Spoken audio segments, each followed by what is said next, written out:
ada oknum Habib Alwi Assegaf itu kan, ibu-ibu, bapak-bapak, anaknya jangan mau dimasukkan Ansor Banser, saya yang bertanggung jawab, haram, dan bahkan saya melaknat perbuatan mereka. Nah pertanyaannya lagi tuh Gus, 10 November Mbak Alawi kemana gitu loh. Ada juga salah satu oknum Habib mengatakan di ceramahnya begini, ini problem besar untuk Indonesia, sebentar lagi Indonesia akan hancur ketika para habaib terusir dari Indonesia. Ada tuh Habib Novel, buka aja tuh, sekarang saya sebut namanya. Iya, ini problem besar kata dia. Kalau para habib ini dihinakan kemudian sampai dideportasi ke sana, ke Yaman lagi, katanya Indonesia kiamat.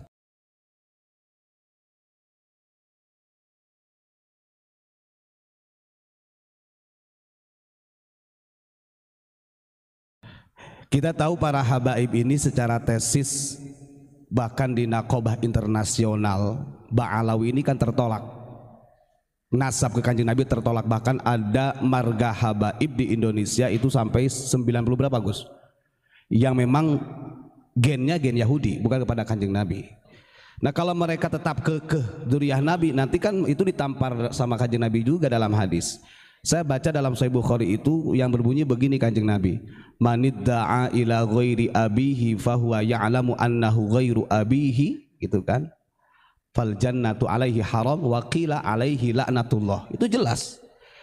Kalau para habaib ini kekeh dengan marganya yang sementara secara tesis ilmiah sudah ditolak intisabnya kepada Kanjeng Nabi, tapi mereka kekeh saja pengen sebagai dzurriyyah Nabi, berarti kan menyandarkan kepada selain bapaknya. Manidda'a ila ghairi abih, kata Nabi, barang siapa orang yang menyandarkan dirinya kepada selain bapaknya sementara dia tahu dia bukan bapaknya, maka surga itu fal jannatu alaihi haram, haram baginya surga.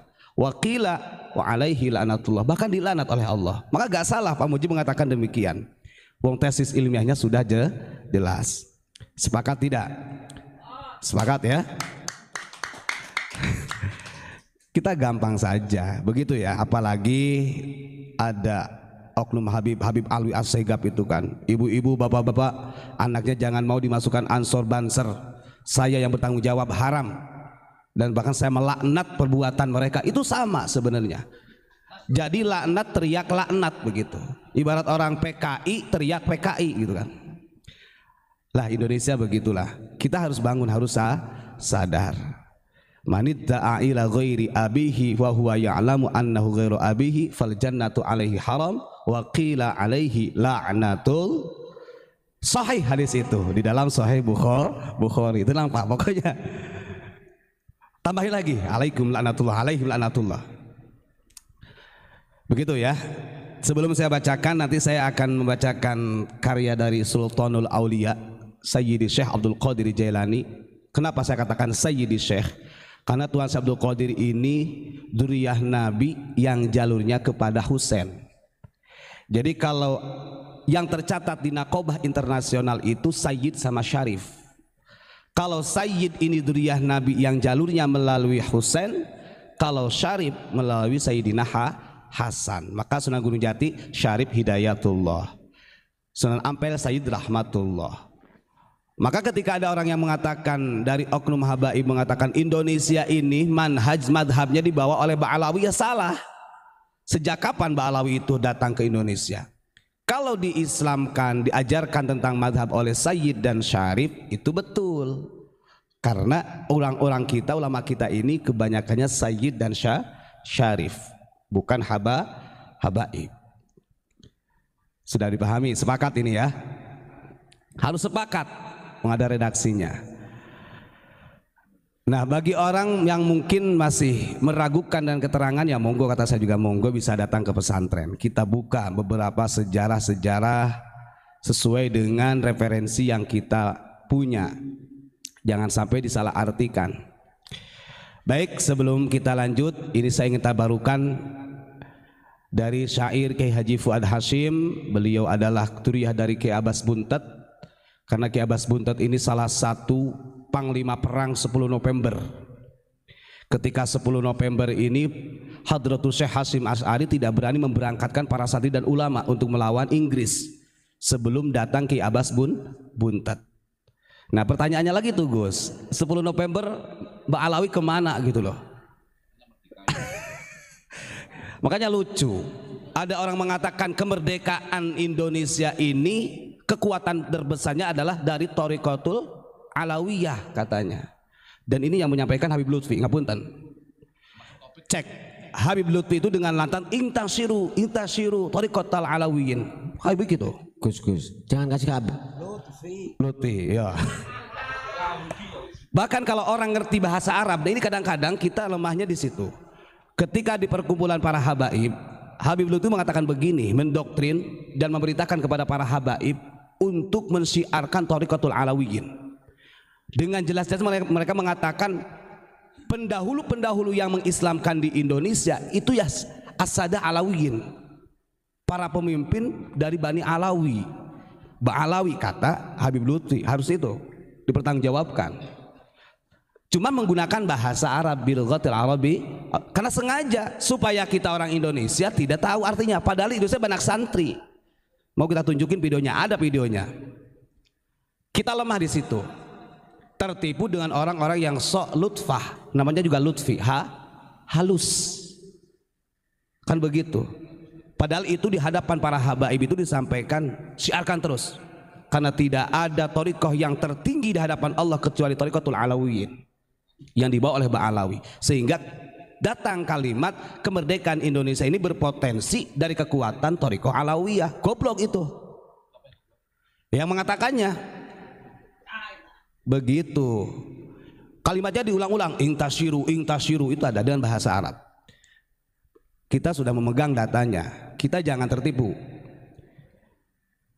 Jauh-jauh hari thorikoh datang ke Indonesia, yang di bawah naungan Nahdlatul Ulama itu lebih duluan Naqsyabandi, Qadiriyah, bahkan Tijani itu hampir terakhir. Nah ini kenapa mereka ini lebih fanatik dengan thorikoh Alawiyah, dengan klan Ba'alawinya, yaitu tadi nanti kita akan bahas ya.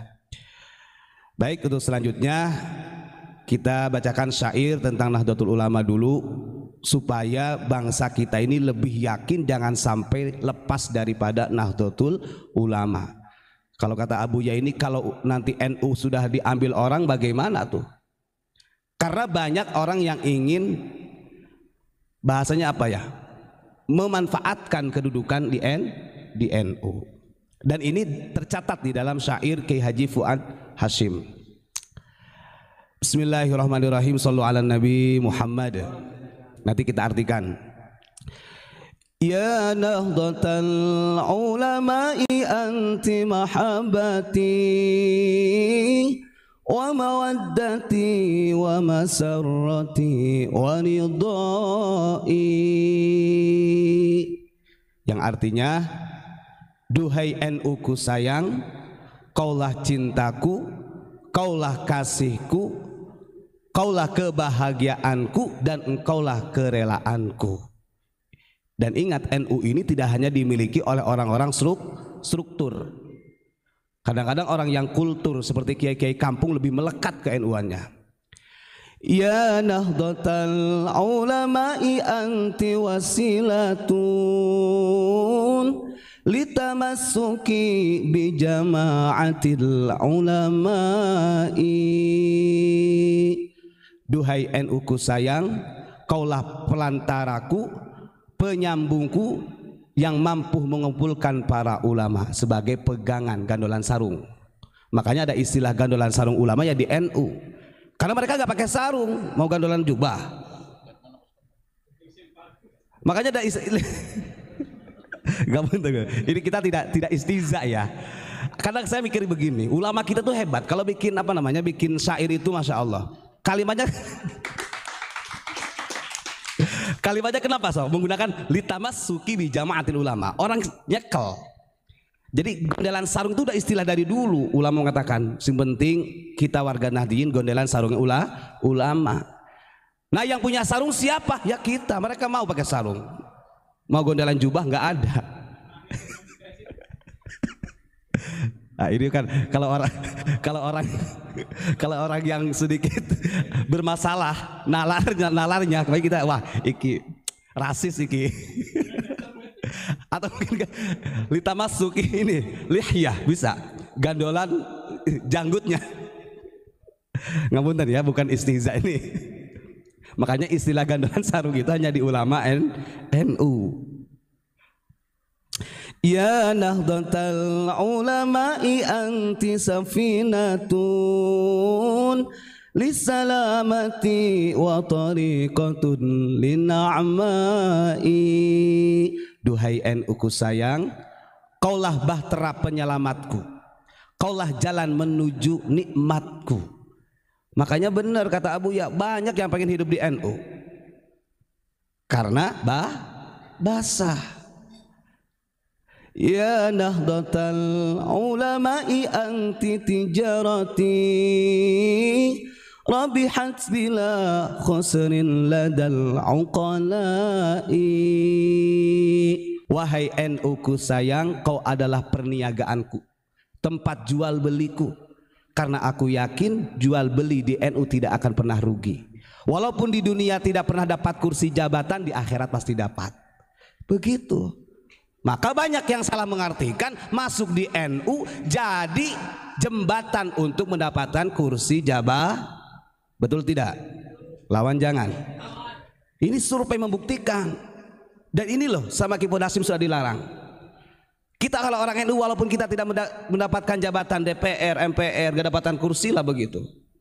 Kita yakin di akhirat akan ada jabatan yang kita sanding melebihi daripada DPR, MPR. Makanya NU ini bukan hanya milik orang struktur, tapi orang kul. Nah itu tentang NU ya. Hanya sebagai tabarukan. Selanjutnya saya ingin mengingatkan kepada orang-orang yang selalu mencari penghargaan daripada selain Allah. Ini Tuan Syekh Abdul Qadir Jailani ini menempeleng keras di majelis di bab yang ke-12 fin nahyi anit talabi ila ghairillah. Larangan keras kepada kita mencari kemuliaan selain Allah, ingin dihargai orang dengan jabatan yang kita miliki, pangkat yang kita miliki sebagai kiai, sebagai habaib dzurriyyah Nabi, kemudian mencari penghargaan dari orang. Sangat salah kata Tuan Syekh Abdul Qadir Jailani. Beliau saja sayyid kok. Gak pernah beliau mengatakan di dalam diriku terdapat darah Rasulullah. Gak pernah. Kan begitu. Harusnya kita malu. Bismillahirrahmanirrahim. Qala al-mu'allif rahimahullah wa nafa'ana bihi wa bi ulumihi fid dharain amin. Di sini dijelaskan al-ulama wal auliya wal abdal warasul anbiya. Ingat, predikat ulama, predikat wali yang Allah berikan sebagai pewaris para nabi ini amanah dan juga ujian. Itu yang kadang-kadang kita lupa. Oke lah, mereka sebagai para habaib gak sadar bahwa predikat habaib ini adalah amanah dan ujian yang suatu saat ini akan melawan dirinya sendiri dan akan menjatuhkan dirinya sendiri kepada kemaksiatan. Maka dengan pahamnya kita ini sebagai ujian amanah dari Allah, jangan sampai predikat pangkat yang kita miliki ini dijadikan alat untuk meraup kehidupan dunia. Pengen jamaah banyak supaya dihargai orang. Karena sejatinya begini, pangkat ulama, para wali ketika dicaci, dihinakan, andai kata tidak diakui, kalau benar mereka itu gentle, udahlah, mereka gak menganggap kami sebagai dzurriyyah Nabi. Mungkin mereka akan santai-santai saja, karena sejatinya tidak akan mengurangi pangkat kewalian. Mungkin ada si A ini ada seorang wali, ada yang mencaci maki, wah macam-macam dari sebagainya, santai saja, nggak dilawan, nggak pernah dihiraukan. Karena dengan cacian tersebut tidak akan menggugurkan kewalian seseorang tersebut. Beda dengan klan-klan yang sekarang, ketika kita tidak anggap, mereka makin, wah kamu kalau sampai nggak percaya kepada para habaib kamu haram masuk surga. Kan itu kan masih mencari popularitas dari manusia. Na'udzubillahi min dzalik. La tahribu minal bala'i fa innal bala'a ma'as sabri asasun likulli khairin, asasun nubuwah war risalah wal wilayah wal ma'rifah wal mahabbah. Yang artinya begini, Jangan pernah lari daripada ujian. Ujian yang diberikan oleh Allah kepada kita. Fa innal balaa ma'as sabri asasun likulli khairin, asasun nubuwah war risalah wal wilayah wal ma'rifah wal mahabbah. Karena ketika seseorang itu sabar dengan ujian yang sedemikian rupa beratnya, maka barang tentu dia telah memegang asas pondasi keilmuannya para nabi, para rasul, para wali, orang-orang makrifat yang punya maqam mahabbah. Nah ini kan terbalik kalau kita terbalik. Fa idza lam tasbir 'alal bala'i fala asasalak. Tuh. Kalau ada seorang ulama, kalau ada seorang habaib atau manusia biasa kemudian tidak sabar dengan cobaannya, fala asasalak, maka kamu tidak punya pondasi. Maka kita kadang-kadang lucu ketika mereka dinafikan oleh sebagian orang tentang intisab nasabnya, karena itu juga ujian sebenarnya bagi mereka. Mereka muring-muring, bahkan sampai mendoktrin yang macam-macam. Ada juga salah satu oknum Habib mengatakan di ceramahnya begini, ini problem besar untuk Indonesia. Sebentar lagi Indonesia akan hancur ketika para habaib terusir dari Indonesia. Ada tuh Habib Novel, buka aja tuh. Sekarang saya sebut namanya. Iya, ini problem besar. Kata dia, kalau para habaib ini dihinakan kemudian sampai dideportasi ke sana, ke Yaman lagi, katanya Indonesia kiamat. Dari mana emang? Emang kamu yang punya tanda kiamat? Kanjeng Nabi aja ditanya kiamat mata sa'ah, kapan kiamat? La adri. Kanjeng Nabi itu gak tahu loh. Kamu itu bukan nabi, bukan rasul, wali juga gak tahu.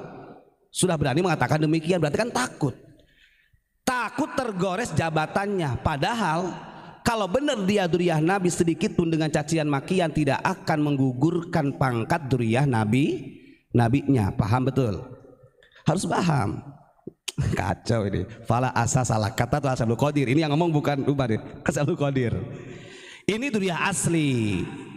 Karena beliau sayyid, ya. Ingat-ingat, sayyid ini adalah duriyah Rasul yang jalurnya kepada Sayyidina Husain. Kalau Asy-Syarif kepada Hasan. Kalau habaib wallahu a'lam. Nah, betul lah. Karena sarana qobah loh, kita nggak ngerti. Barangkali di sini ada yang mau membela, monggo. La baqa ali bana'i illa bi asasin. Suatu bangunan gitu, itu tidak akan pernah kekal kalau tidak ada pondasinya. Rumah-rumah seperti kan ada pondasinya, nggak ada pondasinya rubuh. Makanya coba kalau kita lihat adat istiadatnya para wali itu, mereka itu berapa banyak orang yang menghina Abu Yamamah Ghufran di media. Ada aja menghina, beliau santai aja, karap-karap mau bagaimana. Karena beliau paham dengan caci makinya mereka nggak akan mengurangi pangkat daripada orang yang dihinakan. Begitu seharusnya. Ya nanti kembali kepada diri sendirinya. Jangankan kita, pangkat Kanjeng Nabi sendiri aja disebut orang ahli sihir, disebut majnun, disebut majnun, orang gila. Loh, ini kalau di Indonesia senang dengan orang-orang gila, senang dibohongi dengan orang-orang gila yang mengataskan wali majdub. Ini perlu saya jelasin. Di dalam Tobaqatul Aulia, ini perlu saya lurusin dulu selingan daripada kitab ini. Di dalam kitab Futuhat Al-Makkiyah, Ibnu Arabi menyampaikan Tobaqatul Aulia, tingkatan para wali yang masyhur ada 9. Dari mulai wali kutub sampai wali abdal, nuqaba, nujaba, semua itu ada 9. Dan itu tidak ada maqam majdub. Asumsi orang Indonesia ini mau saja dibodohin dengan wali majdub. Majdub itu bukan maqam wali. Mazdub itu adalah salik, bisa bidayah, bisa nihayah. Ingat, kadang-kadang orang suluk di dalam Thariqah Naqsyabandiyah, di dalam kitab Tanwirul Qulub tuh nggak dibawa. Kemarin saya udah pesan sama Mang Ono nggak dibawa ya Tanwirul Qulubnya. Tanwirul Qulub itu disampaikan oleh beliau, kalau orang itu sudah zikir ismu dzati dalam diri sampai istiqomah, itu pasti mengalami jadzab. Karena jadzab itu adalah pelantara seseorang selama suluk. Dan ingat, majdub itu tidak selamanya. Ini maksud setiap hari, bagaimana coba? Ini lucu lagi. Saya nggak punten saya ya. Ini kadang-kadang majdub setiap hari gitu kan, jadzab itu. Ini ada cerita. Yang terkenal dulu di dalam kitab Risalatul Qusairiyah, enggak ada lagi. Di dalam kitab Risalatul Qusairiyah itu yang terkenal jadab dulu itu sejaman dengan Syekh Junaid Al-Baghdadi, Syekh Ma'ruf Al-Qarhi, itu ada Syekh Abu Bakar Asyibli. Beliau itu sering jadabnya, gitu kan. Tapi kalau orang jadab beneran, ketika bertemu dengan wali yang pangkatnya lebih tinggi daripada orang yang jadab tersebut, dia akan sadar. Itu saja kuncinya. Contoh mungkin Mas Kamal ini wali jadab. Bukan wali jadab, orang yang lagi jadab. Karena ingat, majdub jadab bukan makom. Kita harus menyimpulkan itu. Justru kalau kita mengatakan wali majdub sebagai makom, itu haluisme. Salah pemahaman kita gitu loh. Andai kata Mas Kamal ini dia dalam keadaan jadab, majdub. Ketemu sama Gus Maki, andai kata yang pangkat walinya lebih tinggi, maka Mas Kamal akan sadar. Maka dulu diceritakan Lalilur, cicitnya Syekhona Khalil, itu kalau beliau bertemu dengan para wali Allah, dia bercakap biasa dan sadar. Ini mah kok ketemu sama Allah karim. Nah ini kadang-kadang orang kita ini gampang dibodohi dengan nama wali. Nah kalau kita berbicara tentang kewalian, setiap manusia berpotensi jadi wali. Entah wali itu apa ya, wali kota, wali apa, berpotensi jadi wali. Jadi mazdub itu bukan makom wali ya, salik. Maka di dalam kitab Tanwirul Qulub ada orang ketika dia suluk itu kemudian jadab kembali. Ada di akhirnya jadab yang tetap kembali, dan jadab itu tidak selamanya. Ini mah jadab bertahun-tahun sampai wafatnya jadab, bro. Nah saya begini, saya belum menemukan keterangan seperti itu. Yang nggak tahu kalau mereka punya kitabnya, monggo. Dan ini pernah disampaikan oleh Abuya Mama Gufron, ngapunten, dengan bahasa begini, bahasa Abuya. Makanya Abuya itu sering ngomong kayak gini dulu. Ada salah satu dari klan mereka, Habib Abu Bakar, yang terkenal dengan jadab itu kan. Dia datang ke makbarohnya Syekhona Khalil. Dia duduk di tempat imam, kemudian dia rokokan. Di bawahnya makbarohnya Syekhona Khalil Bangkalan. Dengan sombongnya Habib Abu Bakar yang dikatakan wali jadab ini, bekas rokoknya dilemparkan ke makbaroh Syekhona Khalil. Seperti itu logika nih, logika secara keilmuan. Lebih mulia mana dia dengan Syekhona Khalil. Dan kalau benar itu jadab, harusnya sadar, karena martabat kewaliannya sudah jelas. Syekhona Khalil terbukti bahwa beliau walinya Allah. Ini kok masih jadab saja. Nah berarti ada apa di dalam? Begitu Gus Ilyas ya. Aduh ya tarim ya tarim. Gitulah Kang ya. Mulai sekarang kalau muridnya Abu Yamamah Gufron, hilangkan istilah wali majdub, karena itu bukan makom wali. Orang yang jadab itu belum tentu wali. Tapi kalau para wali sudah pasti melewati majdub. Itu tahapan. Karena tobaqatul aulia itu enggak ada. Yang ada itu kutub ya, yang tertinggi. Kemudian ada a'immah, autad, ke bawahnya abdal, terus nujoba, nuqoba, seperti itu. Dan saya tidak menemukan, ada kitabnya tuh di dalam kitab Futuhat Al-Makkiyah yang 20 jilid. Ya alhamdulillah dibelikan juga oleh Abu Yamamah Gufron. Saya baca, oh benar, kekeliruan di kita